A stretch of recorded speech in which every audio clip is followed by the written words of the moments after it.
dambe poisson gazima ko sambalanyo hidaka dambe poisson gazima o mini gadi daka amini gadi wajitu mama hidaka dambe poisson gazima o mini gadi daka amini gadi wajitu mama dambe jidaka sumalempa o mini gadi dambe jiwjela sambalanyo amini gadi dambe jidaka sumalempa o mini gadi jidaka jiwjela sambalanyo amini gadi hidaka dambe poisson gazima o mini gadi daka amini gadi wajitu mama Jus d'Acan, boisson rafraîchissante. Abisuro Mali Fantanan Bella Jelena. Ou direction commerciale Baflene, Hippodrome na, Semet Distribution, rue Nelson Mandela. Jus d'Acan, Jula Samalanya. jiwjela sambalanyo amini gadi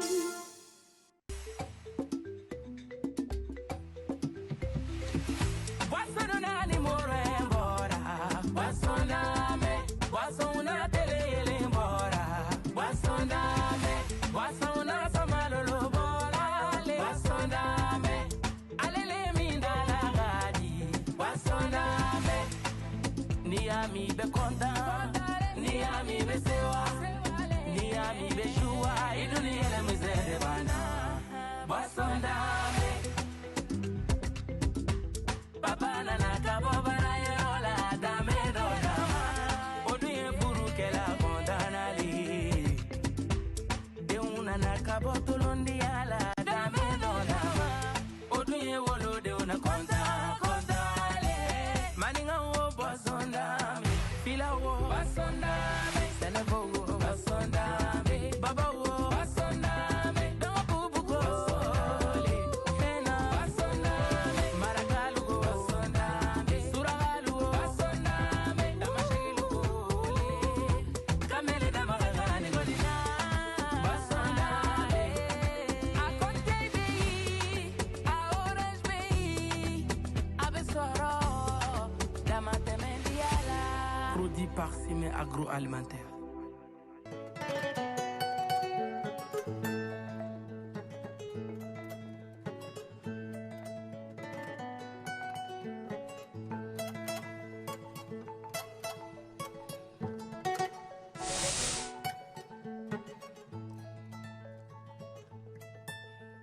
Alhamdulillah rabbil alamin abi jumai la horma dondo o do kelendo ka do ke ala kan abatu kelon bela jele mine nga mi ma anabi am musola ka wandu sukun kam lindo parce que ala ye musoda ka ke fembay kam musoda ka bunya kam musoda ko ale de bi mo baw bangi donc an kan ka bunya mais abi ko mi am musola ka were ambe ka am ban bunya ina doni ambe ka am ban bunya ina mais ambe do ke ala ka klina nyuma di am bela jele ma bi ko do ba afo ka au bisimila bi ko do keneka au bi mo ne an bi mo ay ba nga bi barom na sigmin kan kokurate mo wa kila ko kokura do nga kokurate parce que akuma bora bidi akuma wara no dinya fambe me fen chenyumate parce que na kera fo akafo bi ko do dum be ya odi kama bi na kuma min ka odi ko porta poti ala to komandi porta poti puruti sira o bisimila porta poti yere munye mu fene do moko bambulambe anu moko munu mina baroke aka moko donu do demsen na moko do peut-être be seka kuna fona di ama afanana am seka min famu sira nyoka o bisimila bi ko do keneka saha mina la kama d'accord moko munu bambulo ya influenceuse do moko donu do o moko follow o ye kanstu fufana anchu dagabana anchu bisimila aywa anchu kerefe Fatma Nasser bambolo ya fana moko kununu do kanga chamando akola Fatma Nasser ça va bien alhamdulillah am sigi ga ika barado influenceuse média business manager abana ha ne resa sigi ni to kanga anchu fana jume ma fa flel bawo bela jeleni ñoko kuma ni wakati na ni comédien ni i yɛrɛ b'a bɛɛ kalama. Ne tɛ foyi kalama. Voilà, je suis artiste comédienne. D'accord. Voilà. Ok. Aw bisimila. Mais n bɛna question de poser aw kunna.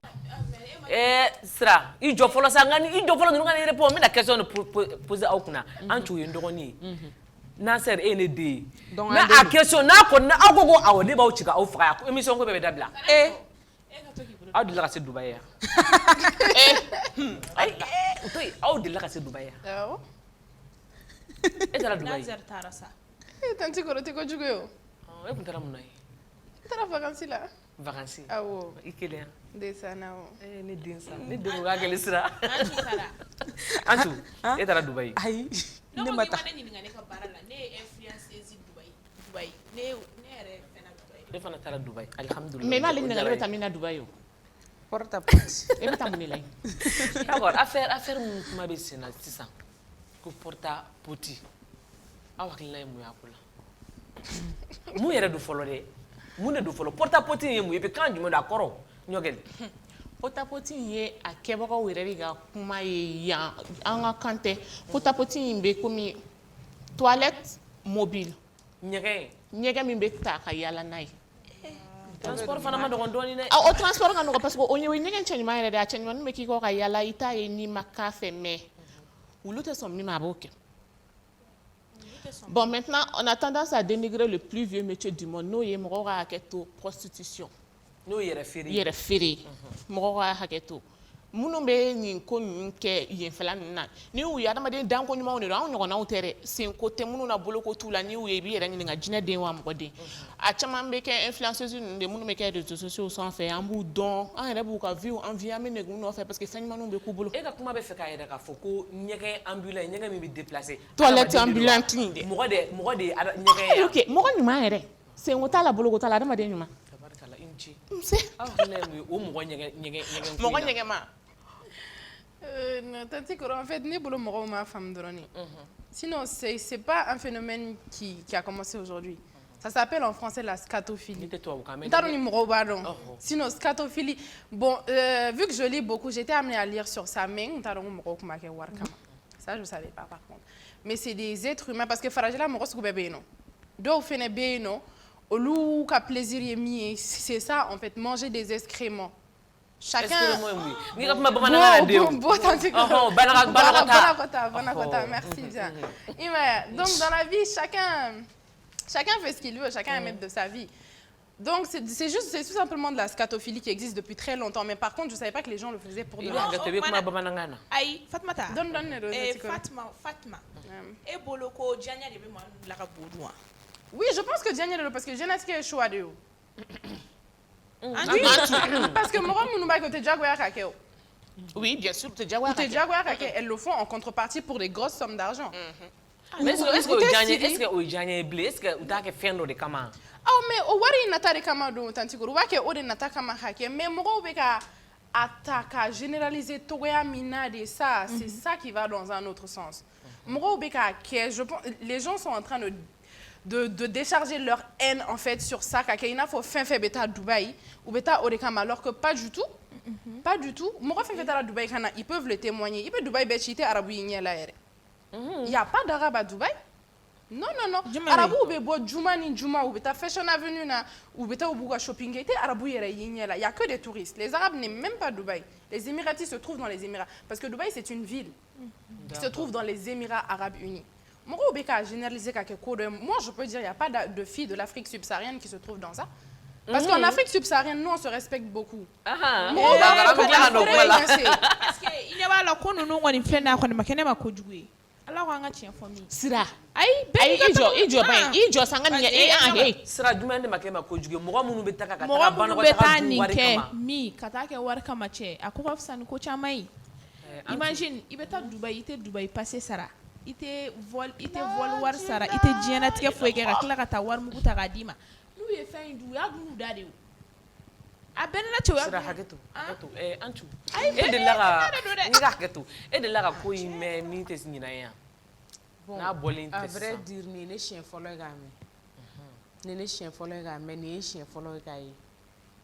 D'accord n b'a mɛn ko musow bolo kojugu don wa.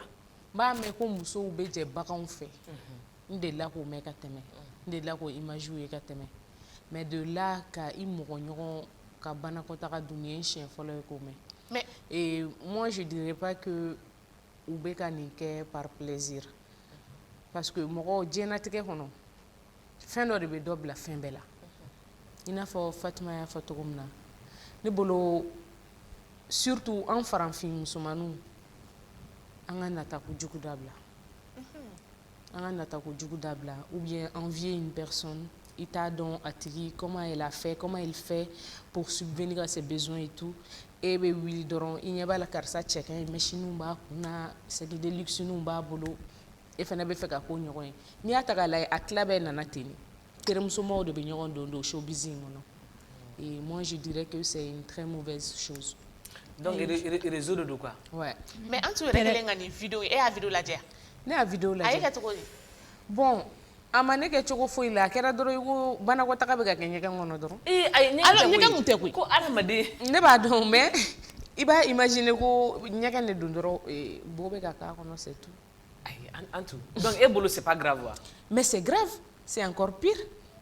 E ko e ko kojugu. Ayi a ko a ma fɛn kɛ ne la. Ayi a y'i kɛ cogo di? Parce que a ma ne la ɲugun genre ma ɲugun. Non ɲugun yɛrɛ tɛ i yɛrɛ ɲuman na i y'a ye musomaninw u b'a kɛ ni baganw ni fɛnw ye mais jusque là olu tɛ sɔn fɛn min ma mɔgɔ ka t'o kɛ u ma foyi kɛ e la. Mais j'étais choquée. Surtout i ye muso ye fɛnɛ. J'étais choquée parce que ma deli k'a ɲɔgɔn ye ma deli k'a mɛn. Mais Emma, est-ce que Emma Denis Dalé est comme une femme battante? Parce que b'o de En fɔ. tout cas, elle s'est vraiment battue hein, parce que bo in jigintɔ a da kɔnɔ a f'i b'a kule kan yɛrɛ mɛn. Donc an bɛ se k'a fɔ muso ninnu c'est des femmes battantes. Ouais, elles se battent hein, pour manger des caca, vraiment ça c'est une vraie bataille. Mais mi tiɲɛ yɛrɛ la i b'a dɔn han mi ni ne bɛ fɛn réseau in yɔrɔ dɔn u b'a jateminɛ dɛ musow filɛ imagine anw dɔw bɛ yen nɔ an bɛ taga boîtiw kɔnɔ an bɛ taa magiw la an bɛ si de ka yala ka si ka yala i bɛ 7 heures de kɔnɔ pour que i fa ka bɔ ka taa baarayɔrɔ la i ka don k'i da salon kɔnɔna la ka sunɔgɔ a bɛ se ka fɛn ɲɛna cogo di k'e bɛ 11 millions sɔrɔ ko dɔ la nin dɔrɔn tɛ dɛ u ka Sira i t'i kuma mais sira sira sabali. n'i y'a ta k'a lajɛ ne b'a fɔ n ko nin ko in bɛɛ ye parents ni nɔ ye. Ouais. Cogo di an tout? Ne kɔni bɛ se k'o fɔ parce que den tɛ se ka kɛ tan ko parent ka éducation parent tɛ se ka éducation sugu dɔ d'a den ma k'i den ka tila ka kɛ tan. Mais an tu est-ce que envie tɛ éducation battu yɔrɔ dɔ la? denw de b'u somɔgɔw kɛɲɛ dɛ. Hali ni éduqué la ka ɲɛ. O ye bi de ye parce que denw b'u somɔgɔw kɛɲɛ mun na n'i y'a ta k'a lajɛ fɔlɔ min kɔnɛ ninnu tile n'anw tile tɛ se ka kɛ kelen o olu tun tɛ kariya k'u ɲɛ jɔ u masaw ɲɛ na Bɔgɔli b'i faga. mais bi an b'an jɔ an b'an masaw dala minɛ parce que an b'an masaw balo n'i ye musomanin caman ta k'a lajɛ baw de gulonnen don o la wa baw b'a dɔn u denw bɛ balo Voilà, cogo n di tun bɛ n'o fɔ n donc o yɔrɔ in de la ne b'a fɔ n ko éducation de ratera. Est-ce que o ye éducation ko est-ce que o tɛ baw yɛrɛ de nɔ ye parce que i ka kuma sɔn ji la anw tile la fo k'i sa sabaranin dɔ tɛ se ka y'i bolo ou bien buguli dɔ tɛ se ka y'i bolo i ba ma min d'i ma o ou bien warisɔn sugu dɔ tɛ se ka y'i bolo i ba ma min d'i ma mais sisan aw tile la a ka hakɛ to o ye anw yɛrɛ mansaw caman nɔ ye i bɛ fɛn ye den bolo i tɛ kuma. O yɔrɔ in de den yɛrɛ bɛ e ka éducation de tɛ den yɛrɛ bɛ b'u balo yen grande sœur éducation Mais est-ce que o tɛ fantanya ye fɛnɛ e pauvreté bɛ du kɔnɔ ko min a se tɛ e yɛrɛ ye k'i balo Nasser ɲɔgɔnna denmuso ɲuman ka kɛ e bolo k'i b'o to i bolo ye o ka toli a min. A tɛ toli o fana b'a nɔgɔ o. a banna i bɛ porte ɲini ka porte à porte. Non mais dumuni tɛmɛ a bɛ se ka dumuni s'i ma o. Non dumuni tɛmɛ a bɛ se ka dumuni s'i ma. Nasser e yɛrɛ bolo sisan musomanin bɛ se k'a yɛrɛ sɔrɔ nin situation in na cogo di jigilatigɛ ni business partner bɛ se ka. C'est la galère et la misère. Misère bɛ se ka u bila la ani envie parce que dɔw caman bɛ u yɛrɛ sɔrɔ a kɔnɔna la parce que moi je peux dire que il y a pas de filles de l'Afrique subsaharienne dedans ça je peux le dire. Mais maintenant attendez ça non je vous parle très sérieusement les filles de l'Afrique subsaharienne nous on a des croyances religieuses et diinɛ b'an na quoi en fait. Namessa et Sira Namessa. On a des croyances religieuses. Ni voyager n'i y'a fɔ que tu viens de l'Afrique subsaharienne les gens te disent que tu es coincé parce que ko caman bɛ yen nɔ an tɛ sɔn a ma mais les gens de l'Est et du centre c'est des gens qui font des pratiques mystiques en fait. Olu Bolo, ce n'est rien de faire des pratiques mystiques, ce n'est rien de vendre son âme, son frère, sa soeur pour avoir de l'argent. C'est des gens qui sont prêts à tout pour briller. Oh, mais Ils sont prêts à tout pour briller. Donc nous, il y a sur le réseau, on a des copines qui leur disent, viens, on va aller à Dubaï, on va faire ci, on va faire ça. Même il y a une interview qui est sortie il y a peut-être plus de 7 ans, influenceuse française, c'est une influenceuse française, elle était en train de raconter que c'est avec des filles de la télé. Outara, elles se sont retrouvées dans une villa. Et après, Outara, oui, elle est sur la villa, donc on allait avec mes villas, piscine, qu'on nana. Qu'on fait tout, dona, n'y a qu'on nana. Soni sera ou bora n'y a qu'on a eu quoi, ou qu'on s'y goûte, j'allais nous aller où n'y a quoi, ou mais mounane, et qu'on met un effort sans tabou. Parce que au loup, bolo, quoi, du goûter. Elles n'ont pas de croyance. Dîner tout là, un doufle, un sera l'année. Alanya inkonda lake afora ko lisi do be malaya no. C'est 28 personnes. Pour parler de l'eau, il n'y a pas. Il n'y a pas. C'est des gens qui sont en train de... Ce sont des gens qui sont en train de déverser leur haine, tout simplement. Hasidi ou de tout simplement. Hasidi ou de Ouma Dubaï Takasoro, où il y avait Mounouna Mounou Tarakana. Non, dona deira sugu kona Dubai deira sugu kona Malia mi mena te jien fanchi muso munu meta ou ka commerce la Dubai ou teta al hôtel de luxe là au commerçante nous ira ko chili mi meda ou luka ou teta al hôtel de luxe là porti ko mi ka font parle les sommes de $500,000 $300,000 no dira malen ma fate ou là donc no dira malen ma me songa ka du yere te fabe ou là te sigi mal la tuguni yere foka jien wuli o be so mata se fa jolla $500,000, ça va faire à peu près 500 millions de francs CFA. Et pour le coup, influenceuse, tu as 500 millions de francs CFA, tu as 3 000 boulots. Allah va avec Minkou. Ça va l'issa.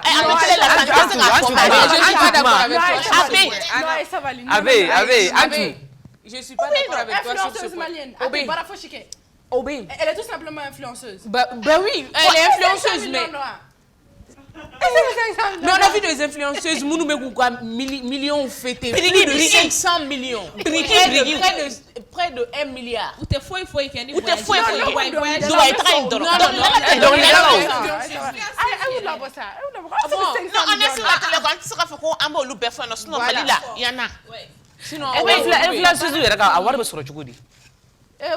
par des placements de produits, tout simplement, par les partenariats. Et les gens pensent que le métier d'influenceur, ça rapporte pas. Ça rapporte beaucoup, hein. Donc, Nazer, maintenant, ça va. Ça rapporte beaucoup. On gagne plus que les fonctionnaires qui sont dans leur bureau. Il est sur la Dubaï, là. Non, oui.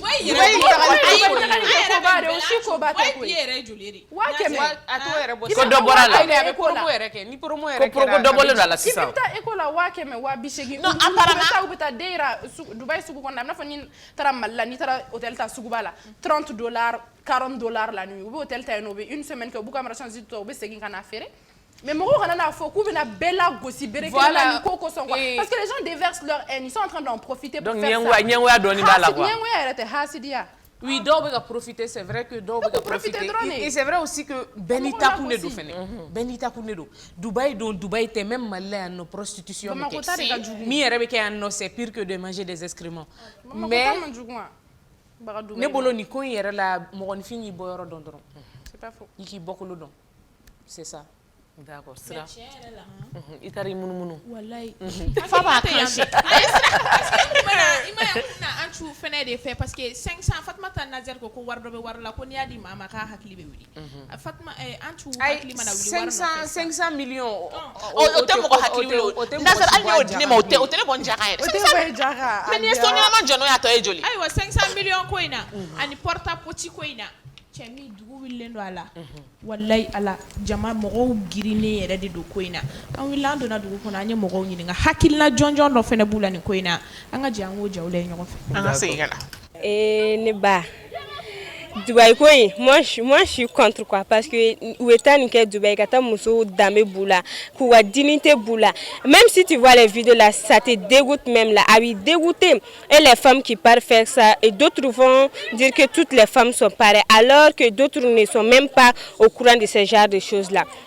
Alors ce que moi j'ai à dire là nous on va faire koni Dubaï musulmani nous wa muni yɛrɛ bɛ Mali yɛrɛ la u kana taa Dubaï hali n'u bɛ taa Dubaï u ka taa wari sɔrɔ da wɛrɛ ɲini muni ka taa porte-à-porte kɛ c'est mieux que i ka t'i danbe bi la fu la dɔrɔn dɔw yɛrɛ b'u yɛrɛ faga nafa jumɛn yɛrɛ b'o la ne kɔni ce que j'ai à dire kɔni les femmes soyez comme des femmes et non des trucs pour les hommes porte-à-porte boudou Moi, quand même, j'adore. Nous voyons bien là-bas. Il est à Dubaï. Jet privé. Moi, j'aime tout.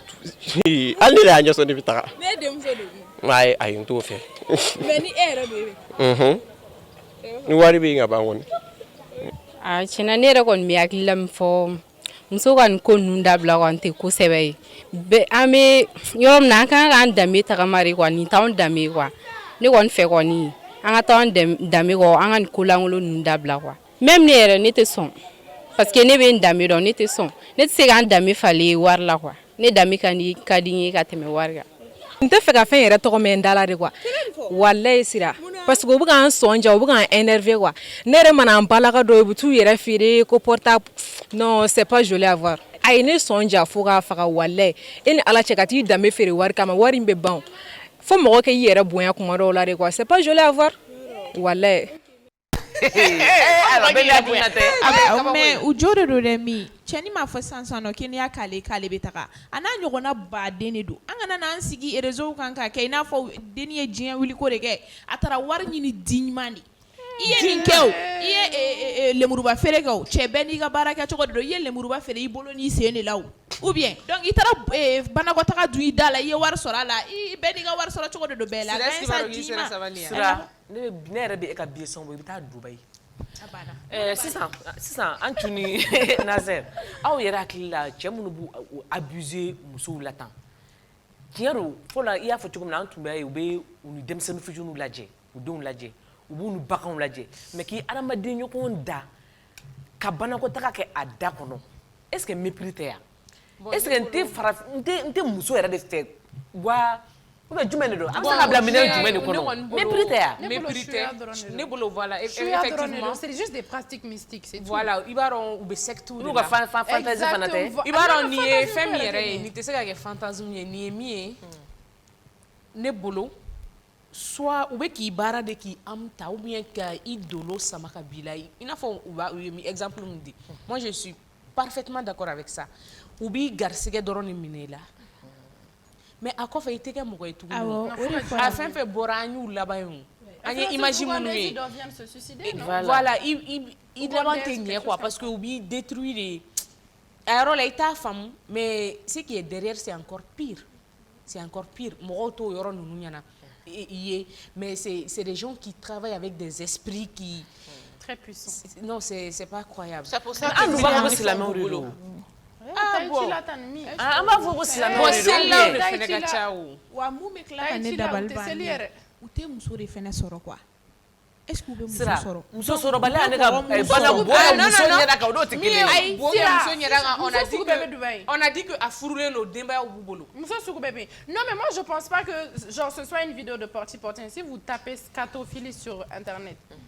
Google Images, Google vidéo, à vidéo mais bon il y en a plus de 600, il y a plus de 1000 vidéos de trucs comme ça.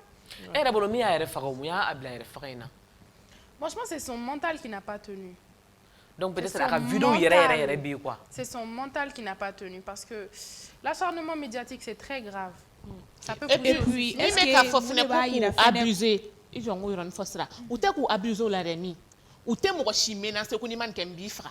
A bɛ se ka kɛ somme d'argent min bɛ proposer ye o de bɛ e kunkolo ɲagami o de bɛ bonya i hakili ma i b'a accepter a bɛ diya i ye yɛrɛ de i b'a fɔ ko awa kɛ voilà foyi t'a la mɔgɔ ɲɛ t'i la foyi foyi i ni ala dɔrɔn n'i y'a kɛ a banna mɔgɔ t'i ye i bɛ wari sɔrɔ a kɔfɛ tout ça on est obsédé quoi bɛɛ bɛ fɛ i k'a ye quelques minutes dɔrɔn i bɛ non quelques minutes tɛ se ka kɛ nin ye parce que an ye min yɛrɛ ka exemple mɛn f'u ye weleli kɛ Dubaï mais ça c'est nin tɛ quelques minutes ko ye cɛ ka permettre ka boyar faga musoya la juste par plaisir. A bɛ fɔ cogo di? Boyar de don cigarette cigare k'a min ka a faga muso la. Mais on est mazoré, peut-être la femme est d'accord hein? Ayi la femme n'était pas d'accord, elle pensait que au début a ɲɛna ko cɛ bɛ na taa u bɛ na taa cɛ ni musoya de kɛ ou bien hakɛto du terme parce que a farafinɲɔgɔn dɔ de y'a ye dɔrɔn o y'a fɔ a ɲɛna ko n ka patron ko k'i diyara ye tout k'a invité île sanfɛ ka taa n'a ye muso bolo u bɛ na min kɛ o m'o kɛ. U ye cigarette ni fɛnw de faga la ka film de fɔ film tɛ nin réalité de quoi non c'est des choses a bɛ kɛ voilà mais ne tɛ se k'o imaginer quoi wari tɛ se ka i bila o la quoi mais est-ce que fa tɛ yan est-ce que fa sugu dɔ de t'a tigilamɔgɔw la fa tɛ Voilà, man ka fla fait. Non, moi je vois que tu as une secte, c'est purement mystique. Ouais. C'est purement mystique. Quand tu as des croyances religieuses, tu sais que ça c'est mystique. Mais Donc, Fatma. Donc c'est ça, au boulot, puisque n'est réseau. Ah ouais. Parce que n'importe qui te voulait qui t'a boudou non. Non, réseau non. Boy venait te soror. Boy beta boy soror. Ko awa bodu me dembe fenêtre boy. Ora tu vas faire les femmes battantes ko dogore bugo. Tiku de bas. Ah, dona réseau non. Est-ce que bisa ka botter ya? Il va faire ça dona vraiment ni bu chamadu bana fara bana ko takala sa. War chama soro la, mais c'est ka boy, est-ce que c'est facile? Ah, bon, je vais répondre. Non, bon, il bon. Nous t'as bon, mais bien avant que Akake ou il blague un contrat d'or signé. Il va pour montrer qu'il a un propre consentement de la montrer qu'il blague la fin mais ou quoi ou bêtise mon n'y a qu'à faire ou bêtise qu'on aurait ou on va il a déjà que au c'est normal d'oron ça et puis à bana. Mais après voilà, oui, c'est un contrat qu'on a là. Donc mais après il va sortir Gabina. Ou dɔgɔni ou den de 14 ans o bɛ na sigiɲɔgɔn dɔ o fana bɛ na et après bugɔli ni fɛn ninnu dɔw yɛrɛ bɛ fɔnɔ ka mais bugɔli nin tɛ foyi ye o bugɔli ninnu non bugɔli nin tɛ foyi an to a tɛ fara i kulo kɔrɔ koyi u b'i ci de bɛ ci de fo k'i ɲɛ da a la gɛɲɛ de ta k'i ci u t'a fara i kulo kɔrɔ dɔrɔn k'i bila u b'i ci de fo k'i ɲɛ da a la mais ne bolo gɛɲɛ kɔni ka fisa i b'a dɔn ko hali musow dɔrɔn tɛ non bɛɛ n'i ka choix de o tuma n'a proposé e bɛ gɛɲɛ de ta a gɛɲɛ kɔni musow dɔrɔn tɛ hali cɛw bɛ nin fɛn sugu ninnu su cɛw yɛrɛ ka ca la donc cɛw fana bɛ nin kɛ donc hali n'an ye porte à porte in lajɛ n'i y'a sɛgɛsɛgɛ i bɛ cɛ dɔw sɔrɔ a kɔnɔna la cɛw b'a la kɛ cɛ b'o dun wa awɔ a fɔra ko wari de b'a la o aw yɛrɛ bolo nin bɛ kɛ Dubaï dɔrɔn de wa ou bien Dubaï ta de non Dubaï ta de yɔrɔ la sa Dubaï ta de woyɔ la plutôt autant pour moi Dubaï ta dɔrɔn de yɔrɔ parce que je dis si vous tapez scatophilie tout simplement en fait yɔrɔ farajɛla fɛn sugu bɛɛ bɛ kɛ olu fɛ yen nɔ bɛɛ n'i ka plein il y a des gens qui sont zoophiles dɔw bɛ yen nɔ min ka d'olu ye ka jɛ baganw fɛ dɔw filɛ min ka d'olu ye ka jɛ fɛn fɛ binw fɛ farajɛla mɔgɔ sugu bɛɛ bɛ yen nɔ donc c'est un truc qui existe depuis plus de je sais pas combien d'années u bɔra ni réseau in de très récemment en fait sinon c'est un truc qui existe depuis très longtemps bicoté même la vidéo là c'est pas récente non c'est pas qu'à daminɛ na bi mais fiti côté fɛn dogolen tɛ o ta ni mɔgɔ kun t'a dɔn dɔrɔn ne mais mun na sisan de a kɛra problème ye parce que anw bɔra a kalama sisan non influenceuse congolaise dɔ de bɔra n'a kuma ye elle était en train d'expliquer il y a une page qui s'appelle Tonton Jo page ba de donc ale de tun bɛ k'a ɲɛfɔ yen nɔ elle a expliqué que a n'a terimuso ko a ma k'u ka taa Dubaï a bɛ billet ta terimuso in bɛ voyage kɛ saki ɲumanw bɛ kɛ terimuso in bolo wari bɛ kɛ terimuso donc terimuso ko k'u ka taa ɲɔgɔn fɛ donc ale ni terimuso taara ɲɔgɔn fɛ ale tun t'a dɔn ko nin tun bɛ yen nɔ donc ale selen elle a vu ce qui s'est passé a traumatisme bonyana ma ko a ma se ka kun a fɛ donc a seginnen ka taa a taara ɲɛfɔ page in sanfɛ k'u ka ka message partager et après là il y a plusieurs influenceuses du sud qui sont sortis pour témoigner le truc aussi, mais en soum-soum. Sinon, l'interview dont je parle de l'influenceuse française, c'est là il y a peut-être plus de 5 ans. Oui, influenceuse française, à la fois, elle dit elle a fait les plus grandes téléréalités de France. Mais ils ont masqué quelques noms. L'affaire était même sortie, ils ont cité quelques noms. Quel pays même personnellement était 11 millions qu'on fait Dubaï.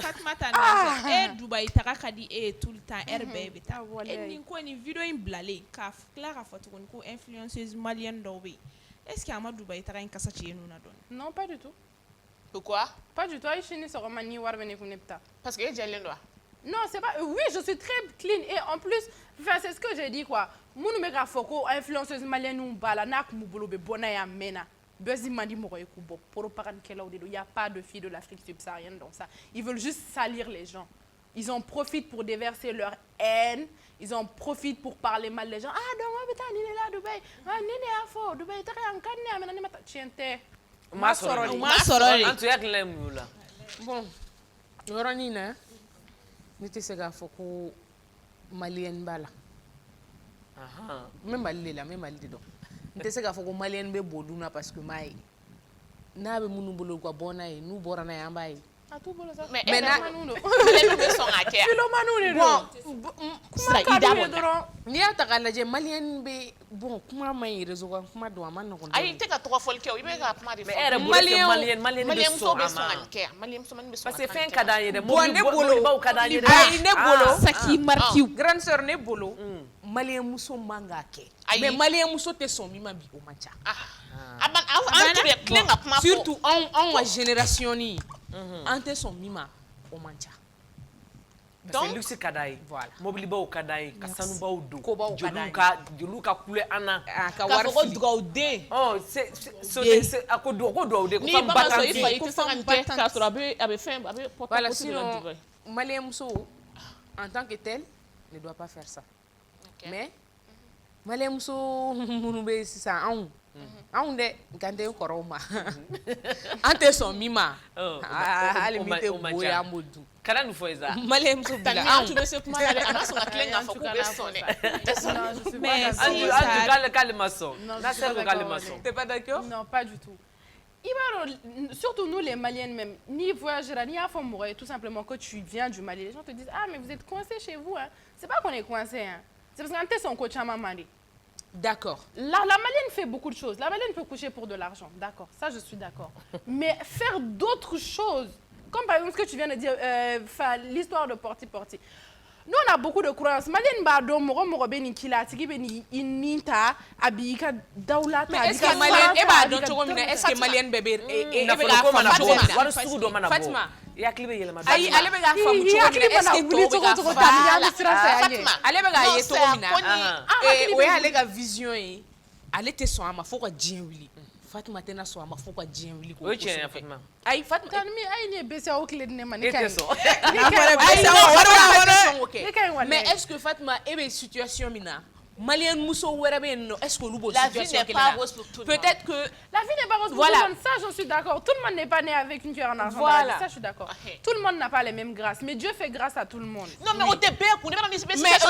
Mais est-ce que bébé réfléchit va faut réfléchir tout comme souvent on est coincé. Tu peux pas te mettre dans la peau de tout le monde. Voilà. E be ko fam chogomi ani to ba fam chogomi na c'est pas pareil. Wallahi ni sigi dɔw kɔrɔ k'a fɔ ko mɔgɔ dɔw tɛ sɔn ne ma wari kama fɛn min b'u kaw ka kaw ci. Parce que bɛɛ t'a sɔrɔ. Bɛɛ tɛ wari sɔrɔ. Non Fatima yɛrɛ min yɛrɛ bɔra sisan sisan ka micro to la sisan ka kuma o m'a fɔ k'ale n'ale y'a sɔrɔ k'ale b'a kɛ yan o tɛ maliyɛn de ye sisan. Awɔ tele la sisan k'ale n'ale y'a sɔrɔ k'ale o ye cɛ de ye k'ale b'a kɛ. O tɛ muso o ye cɛ. Mais sisan donc e bɛ jigin muso ninnu na. Parce que muso ni cɛ bɛɛ b'a kɛ sisan mɔgɔ minnu bɛ nin kɛ e bɛ jigin u la. En fait, je pense que choix dans la vie chacun choisit ce qu'il veut devenir. Je suis personne pour juger. Que celui qui n'a jamais péché lance la première pierre, il n'y a pas. Tout le monde a péché.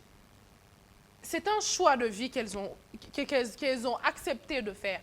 Nia ou yake, c'est qu'elles étaient consentantes. Sinon, faire à votre homme, maman, ni ma qui a mis pharaon. Choix de dos. Si elles ont choisi ce moyen-là pour avoir de l'argent, chacun sa tombe. C'est qu'elles sont conscientes de ce qu'elles sont en train de faire. Elles sont conscientes de ce qu'elles vont dire à leur créateur. Bon, mi fana bɛ ka ne fɛn o la, I yɛrɛ ko c'est un choix. Mais mɔgɔ si ma sɔrɔ influenceuse na ani minnu b'a kɛ ka bɔ ka assumer bon ne ye nin kɛ mais n y'a kɛ nin cause nin kama n y'a kɛ nin cause nin kama peut-être ne mɔgɔ kelen kun sɔrɔ la monde entier la ka a kɛ an kun bɛ se ka da don o la k'a fɔ ko vraiment nin tigi ye nin kɛ nin kama an bɛ se ka tigi faamu. Mais ça c'est pas facile. Parce que ça c'est pas facile. Ni tɛ se ka wuli yɛrɛ ma problème ka wuli. Et ala y'i sutura i b'i yɛrɛ i bɛ bɔ ni yɛrɛ. Ayi sutura t'a la mais ɲɛlaw bɔra. Parce que an tu mun na. Mais i ma bɔ ni yɛrɛ bilen. Ɲɛlaw bɔra o an tu. I b'a dɔn ko défaut dɔ de bɛ an na an bi mɔgɔw la an tɛ sɔn k'an yɛrɛ assumer de quoi. Mɔgɔ mana kɛ cogo cogo la kɛ min i yɛrɛ assumer quoi. Par exemple sisan nɔ mɔgɔ t'a dɔn sitafuru la i m'a kisi an cogo kɛ denni ye sisan. Denni jɔ ayi exemple ta Fatima Nazɛri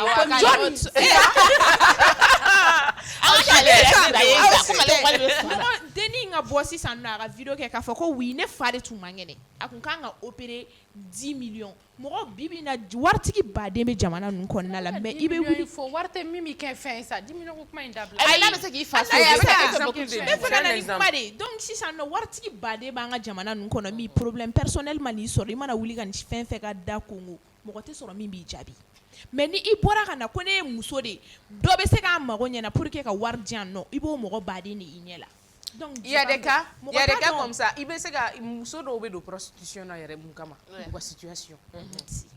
U wolola ka sɔrɔ cɛ duguma jɛ bɛɛ fɛ dugu jɛlen tɛ bɛɛ fɛ dɔw bɛ don a la o kama mais on est personne pour juger. Exactement, faut être open mind quoi. Voilà, ni min ye min kɛ dɔrɔn a diyara ye ka kɛ et voilà bɛɛ ka to ala bolo a banna. Chacun sa tombe vraiment. Mais c'est que je me kan jusqu'à quel point il y a kɛ k'a kɛ k'a kɛ. Kunkolo wuli tan min wale a bɛna fɔ n'i ye mɔgɔ faga sufɛ i dalen a bɛ to ka na ton choix.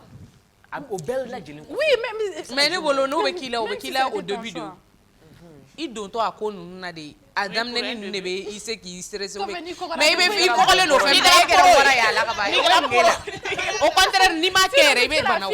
Denin y'o de fɔ a ka interview kɔnɔ a ko u taalen vu que ale tora piscine kɔnɔna na tɔw tora ɲɔgɔn kɔnɔ u y'u ka kow kɛ donc kɔfɛ u nana u y'u sigi u y'a baro bɔ tranquillement k'u y'a baro bɔ tranquillement u bɛ k'a ɲɛfɔ a kɛra cogoya min na k'u ko ko mais ko foyi tɛ genre u y'a banaliser ɲɔgɔn bolo ka kɛ i n'a fɔ kojugu tɛ quoi.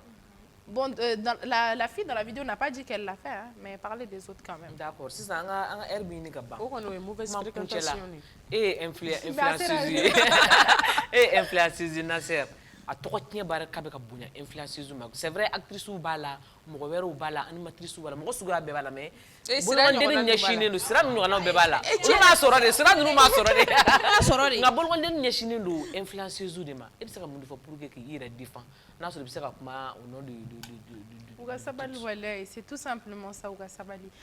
En fait, tant que tu n'as pas de preuves pour accuser une personne, tu n'as pas à te lever. Même j'ai vu le nom de certaines influenceuses maliennes, ivoiriennes, ou Borakou, ou Neniko, donc c'est ce que vous faites Uga sabali ou ma fouchike walahi.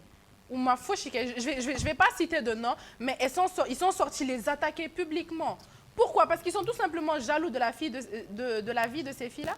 Il y a des multitudes de filles, nous, à Sorabiouba, que c'est leur chance dans la vie. Non, je suis. Tanmi, c'est leur chance dans la vie. On peut influenceuse mon foi. Fais mon boubolo. Nous y a so. A kadouye bi ou ka nyona soro. So mon boubolo a kadouye bi ou fene kadou a nyona kono. Amana soro chogo. Soro chogo. Mi meke mali lo manjugni ne conseil ne sont pas sortis avec un réseau de proxénètes d'où les filles se vendaient à 15 000 francs CFA. 15 000 francs CFA, ça peut te payer un dîner. Non. Je suis désolée. Elles ne sont pas pires que celles-là qui le font, mais qui se vendent un peu plus cher. C'est tout. Elles sont juste pareilles, mais elles ont qu'à arrêter d'envier et d'être jalouses de ces filles-là. Dieu fait grâce à tout le monde. Chacun a sa chance dans la vie.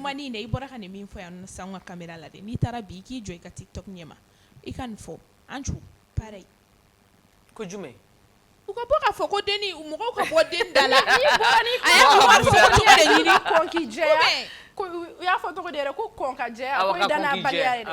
Quand il y a écoute, tu te justifies que c'est que tu as des choses à te reprocher, alors que pas du tout, ils sont en train d'attaquer les gens depuis là.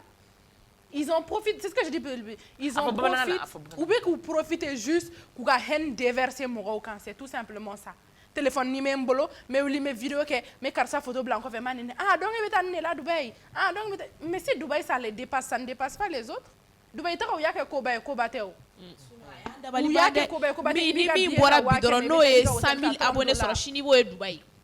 Dubaï ko nkere ko mi yanda bana invitation de doa mo be invité de ka Dubaï ba sera ko jara ne sta me fa invité ka ta Dubaï ka ta beni ta to do tan mi do be ta ka commerce ka mo be wili bu ka manima to fere nike bu ka warta u be ta jigi sugu kon na la bu ka marchandise u to be segi kana fere ne de o fere ko inde be ka mo hakili chab don parce que amba do be ta Dubaï kana be so parfeni orobuni fen kala ma foi te ka ado bulu mais million de soro awo soro waralen do mobili bo bubulu sanu bubulu imana o yere jole ku ka fere fen dron i kunkolo de kuma yi war soro dare do tan mi fona u la sigi ku nyini ga be war soro tan amina aw nyini ga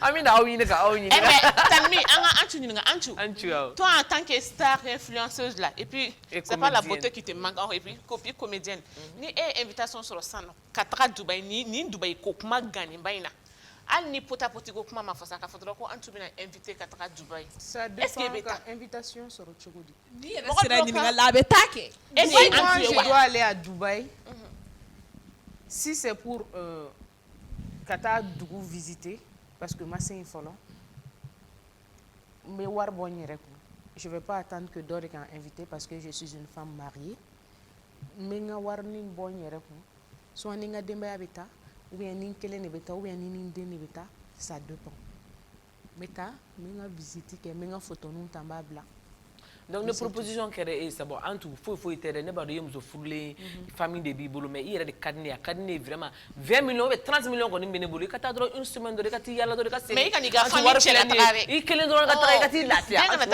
o tigi bɛ yen o tigi bɛ yen ah non ayi arabu tɛ o ayi hali ni farafin don ne bɛ taa mun ɲini 30 millions en tout 30 millions ni millions 30 millions ni ko ka di ye a ci ma kɛ n b'a kɛ jagokun ye ou bien n bɛ fɛn dɔw dayɛlɛ a yɛrɛ fɛ i ka taga yɛrɛ dɛ o ka taga 2 heures kɔnɔna na d'accord ok ne bɛ taa ale fɛ ne tɛ ale d'accord sisan an bi kuma kuncɛ la e bɛ se ka mun de fɔ an ka musow ye parce que musomaninw ni musow bɛɛ de bɛ nin ko in na parce que wariko ni fɛnko kelen kan an bɛ hawuja e bɛ se ka mun de fɔ pour que an kana se ka don ni da sugu ninnu fɛ min ye an kumasulu ko ye grande sœur ne ka kuma tɛna se ka foyi bɔ nin ko in na mais i ye hakilina parce que kabiri anw mana diɲɛ kɔnɔ nin ko in bɛ ne hakilina je pense pas que ça va servir à quelque chose on sait jamais n ye vidéo kɛ cogo min na a bɛ sira ninnu dɔw kɔnɔ ka tɛmɛ n'u ka kuma mɛn i bɛ se k'a dabila ne kɔni se min ye dɔrɔn o ye ka vidéo de kɛ ka essayer ka ko a bɛ fɔ cogo di ka a atténuer k'a ba faga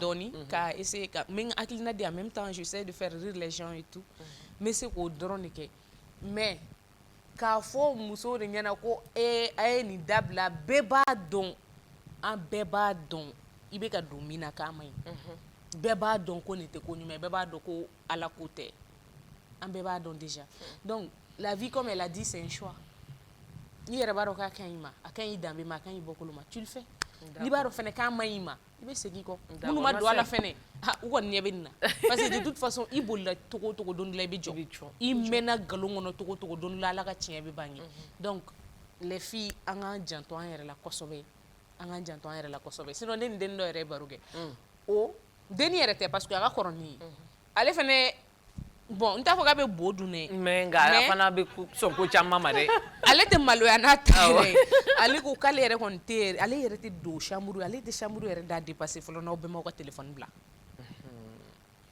i b'a dɔn ko bizarrement o tɛ o ye maliyɛn de don n y'a fɔ ye n ko n bɛ ka na plateau kan a ko ko n bɛ se k'a fɔ k'ale yɛrɛ tɛ don so yɛrɛ da fɛ n'i ma bɛɛ b'a ka téléphone bila ko i nana mɛn i bɛ filmer que wa ale tɛ taa cɛ sɛgɛrɛ elle a sa maison wa fɛn bɛɛ b'a bolo cɛw de bɛna ale sɛgɛrɛ a fɛ yen k'a fɔ ko caméra de bɛ yen o tɛ yen ni caméra min bɛ ale yɛrɛ y'o filmer sinon e tɛ bɔ n'ale ye d'accord i y'a fɔ cogo min na bɛɛ n'i ka donc an k'an janto an yɛrɛ la kosɛbɛ d'accord an tun y'a fɔ cogo min na k'an bɛɛ k'an janto an yɛrɛ la nin bɛ dan sigi an ka bi jɛmukan na bɛɛ k'i janto i yɛrɛ la kɔrɔ fɛn min bɛ nin bolo diyagoya tɛ a ka di ne ma n'a sɔrɔ fɛn dɔ fana bɛ ne bolo min tɛ nin bolo donc i bɛ lajɛli kɛ i b'i dugumana lajɛ i ka n'i sanfɛla lajɛ parce que n'i sanfɛla lajɛ o de bɛ na ni ko kɛbalikɛ ye o de ye fo mobili bɛ nin bolo n ka ni o mobili ɲɔgɔn sɔrɔ brésilien bɛ nin kunna fo ne ka a ɲɔgɔn sɔrɔ an bɔfan tɛ kelen an somɔgɔw tɛ kelen an ka éducation tɛ kelen donc pour que an kana bin ni jɔn sugu ninnu kɔnɔ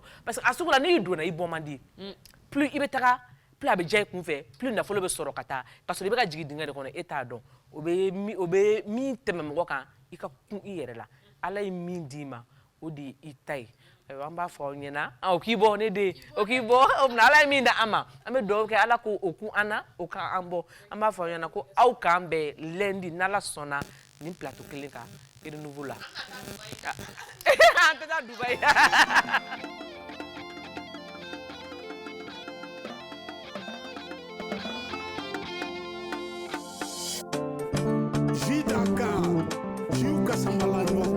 Dambe poisson gazima ou kasambalanyo.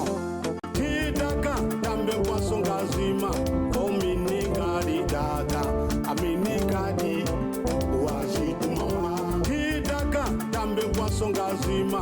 Omini kadi daka, amini kadi wajitu mama. Dambe jidaka sumalempa, omini kadi. Dambe, jiujela sambalanyo. Sumalempa, uminikadi. Sidaka, ziujela sambalanyo, aminikadi. Hidaka, dambe poisson gazima, uminikadi daka, aminikadi. Wajitu mama. Jus d'Acan, boisson rafraîchissante. Abisoro Mali Fantanan Bella Jelena. Au direction commerciale Baflene, Hippodrome na, Semet Distribution, rue Nelson Mandela, Jus d'Acan. Je vous laisse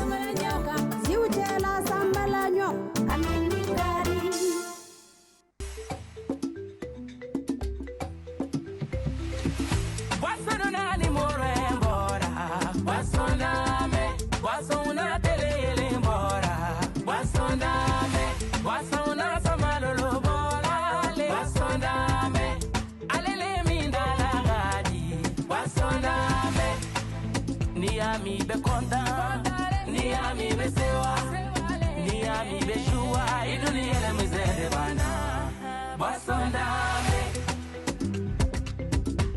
papa nana kabo bara yola dame do dama oduye buru kela kontanali de una na kabo tolondi ala dame do dama oduye wolo de una kontale maninga wo basondame fila wo basondame senebo wo basondame baba wo basondame dobu go basole fena basondame marakalu go basondame suragalu go basondame damashilu go kamele damagani godina basondame akonte bi aoras bi abesoro damatemendiala produit par Cime Agroalimentaire.